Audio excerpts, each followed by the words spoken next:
നമസ്കാരം. ഞാൻ Shabab aluminium engineering കോളേജിലെ ഇലക്ട്രിക്കൽ ഡിപ്പാർട്ട്മെന്റിലെ ഫാക്കൽറ്റിയാണ്. നമുക്ക് ഇന്നലെ കീമിന്റെ സ്കോർ ഇന്നലെ പബ്ലിഷ് ചെയ്തിട്ടുണ്ട്. അതിന്റെ പെർസെന്റേജ് സ്കോറും പിന്നെ 300 സ്കോറും പബ്ലിഷ് ചെയ്തിട്ടുണ്ട്. അപ്പോൾ ഒരു excepted rank Kerala engineering rank ഏതാണ്ട് എത്ര വരും എന്നുള്ളതിനെ കുറിച്ചുള്ള ഒരു വീഡിയോ ആണ് നമ്മളിവിടെ ചെയ്യുന്നത്. ഫോർ എക്സാമ്പിൾ, നമുക്ക് KEAM percentage score versus rank excepted.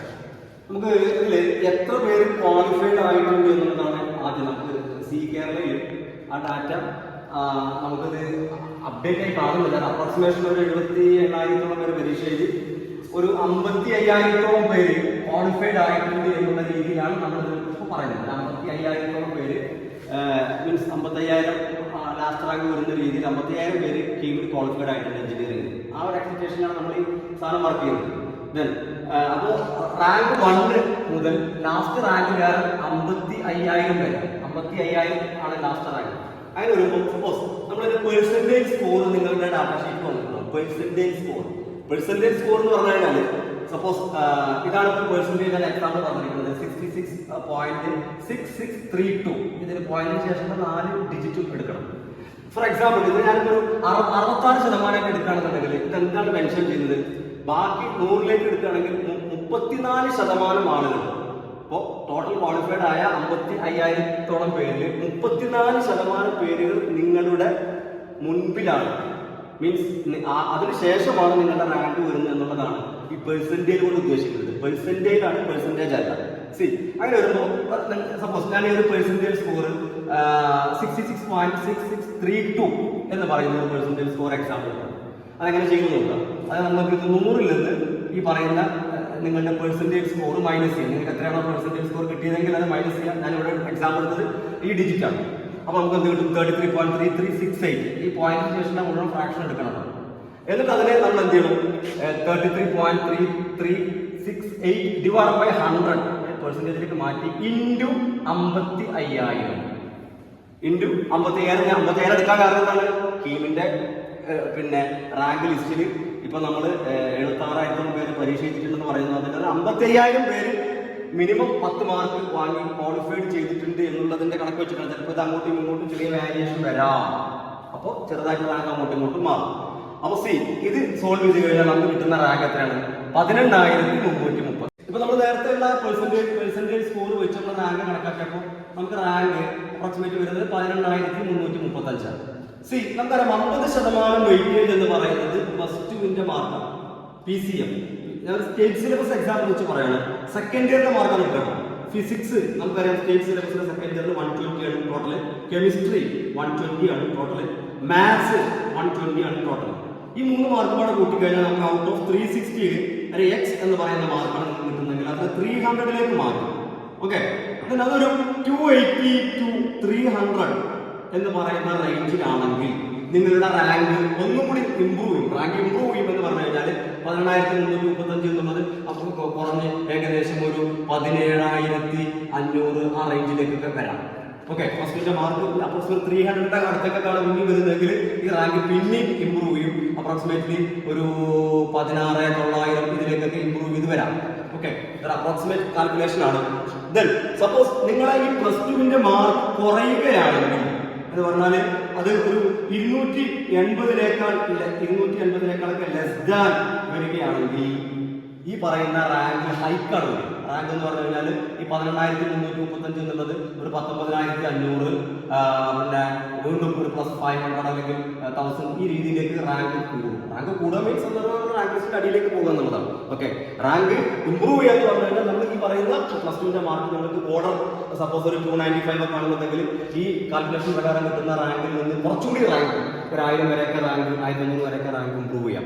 Approximate നമ്മൾ എവിടെ ഏത് റേഞ്ചിലാണ് നിൽക്കുന്നത് എന്നുള്ളതാണ് നമുക്കിത് കൃത്യമായിട്ട് പറയാൻ പറ്റുള്ളൂ. ഇനി വേറെ കാൽക്കുലേഷൻ വരുന്നുണ്ട്, സ്റ്റാൻഡേർഡ് ഡീവിയേഷൻ വരുന്നുണ്ട്. അപ്പോൾ സ്റ്റേറ്റ് ആണോ CBSE ആണോ നോക്കിയിട്ട് സ്റ്റാൻഡേർഡ് ഡീവിയേഷൻ അതിന്റെ ഇക്വേഷൻസ് പബ്ലിഷ് ചെയ്തിട്ടില്ല. ഒരു ചെറിയ വാരിയേഷൻ അങ്ങോട്ടും ഇങ്ങോട്ടൊക്കെ വരാം. പക്ഷെ എന്നാലും ഒരു അപ്രോക്സിമേറ്റ് നിങ്ങളുടെ പെർസെന്റേജ് സ്കോർ വെച്ച് നിങ്ങൾക്ക് റാങ്ക് കാൽക്കുലേറ്റ് ചെയ്യാം. നമുക്ക് അലൂമിനിയം എഞ്ചിനീയറിംഗ് കോളേജിലേക്ക് നിങ്ങൾക്ക് മെറിറ്റ് ഓപ്ഷൻ കൊടുക്കാവുന്നതാണ്. നമുക്ക് 7 ബ്രാഞ്ചാണ് നമ്മുടെ കയ്യിലുള്ളത്. ഒരു computer science CS, computer science and engineering. CS-ൽ കമ്പ്യൂട്ടർ സയൻസ് ആൻഡ് എഞ്ചിനീയറിംഗ് ബ്രാക്കറ്റിൽ സൈബർ സെക്യൂരിറ്റി, അതേപോലെ artificial intelligence and data science, പിന്നെ നമ്മുടെ ബേസിക് ഫണ്ടമെന്റൽ ബ്രാഞ്ചസുകളായ ട്രിപ്പിൾ, അതേപോലെ മെക്കാനിക്കൽ എഞ്ചിനീയറിംഗ്, ദെൻ അതേപോലെ civil engineering, then electronics communication engineering. ഇതിലെല്ലാം മൈനറും അവൈലബിൾ ആണ്. ഏത് ബ്രാഞ്ചിൽ വേണമെങ്കിലും മൈനർ എടുക്കാം. നമ്മൾ ഈ കമ്പ്യൂട്ടർ സയൻസ്, അതേപോലെ computer science, cyber security, AD എന്നതില് മെറിറ്റ് ഫീസ് നിങ്ങൾ അലോട്ട്മെന്റ് ഓപ്ഷൻ കൊടുക്കുകയാണെങ്കിൽ, AAP എന്ന് പറയുന്ന കോളേജ് കോഡ് നിങ്ങൾക്ക് ഓപ്ഷൻ കൊടുക്കുകയാണെങ്കിൽ നമുക്ക് 50,000 രൂപയെ ട്യൂഷൻ ഫീസ് ഉള്ളൂ. 75,000 രൂപ ട്യൂഷൻ ഫീസ് ഇല്ല. ഓക്കെ, 50,000 രൂപയാണ് മെറിറ്റ് അലോട്ട്മെന്റ് വഴി വരുമ്പോൾ നമ്മുടെ ട്യൂഷൻ ഫീസ്. ഈ ബ്രാഞ്ചുകൾ എന്ന് പറഞ്ഞു കഴിഞ്ഞാൽ റിമൈനിങ് നമ്മുടെ കോർ ബ്രാഞ്ചസുകളിൽ ട്രിപ്പിൾ മെക്കാനിക്കൽ, സിവിൽ, EC എന്ന് പറയുന്ന ബ്രാഞ്ചുകളിൽ നമ്മുടെ ഫീസ് സ്ട്രക്ചർ എന്ന് പറയുന്നത് നമുക്ക് എൻട്രൻസ് കമ്മീഷനുടെ സൈറ്റിൽ നമുക്ക് ഈ 50,000 ആണ് കാണുക. പക്ഷേ ഈ ബ്രാഞ്ചുകളിലെ നമ്മുടെ ഫീസ് സ്ട്രക്ചർ എന്ന് പറഞ്ഞു കഴിഞ്ഞാൽ +2 മാർക്കിന് ബേസ് ചെയ്ത സ്കോളർഷിപ്പ് ആണ്.